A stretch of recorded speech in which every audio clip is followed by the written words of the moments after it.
Mr. Stowers, it's always good to see you. Thanks for being with us. It's great to see you, Robin.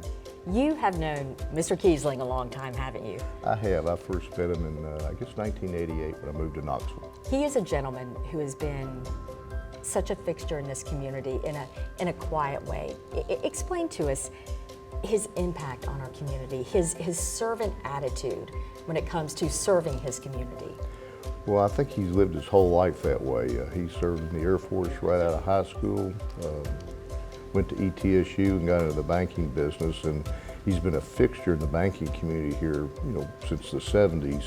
But what he does behind the scenes, I think people don't, everybody knows a little bit of what he's done, but when you look at every organization that he's touched in the Knoxville area, it'd take up a whole sheet of paper, and most of them have been in leadership positions.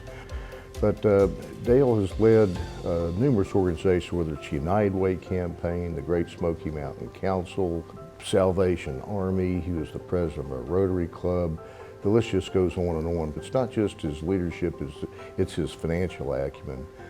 He's brilliant financially, and whether it's in banking or helping nonprofits be good stewards of the funds they receive, everything he touches seems to turn to gold.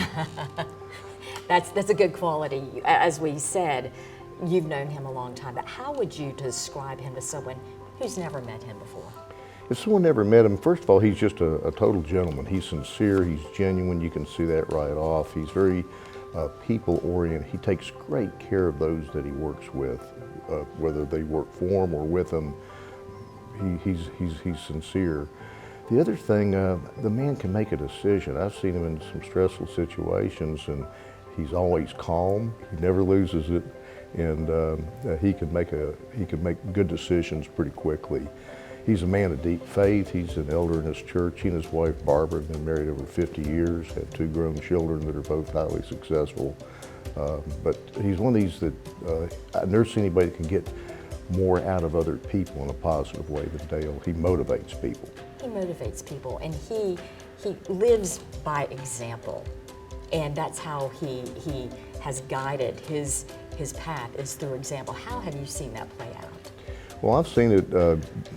I've gotten to serve with him on several nonprofits, whether it was Boy Scouts or others, but I'm on the board at Home Federal, and I've gotten to see him in action there now for, gosh, over 20 years. It was a great institution, and under his leadership, it continued to grow and thrive. He's now chairman and just passed the CEO title on, but he's still a very integral part of the board, and has deep ties in the community with businesses as well as the nonprofit organizations. His commitment to East Tennessee is so evident, isn't it?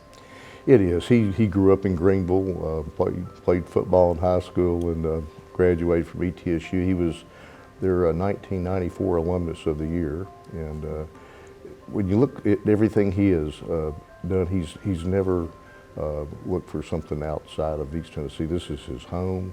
He's committed here, and this place is so much better for him. I think it's safe to say we're a better place because of him. Yes, we are. All right. Mr. Stowers, thank you so much. Thank you, Robin.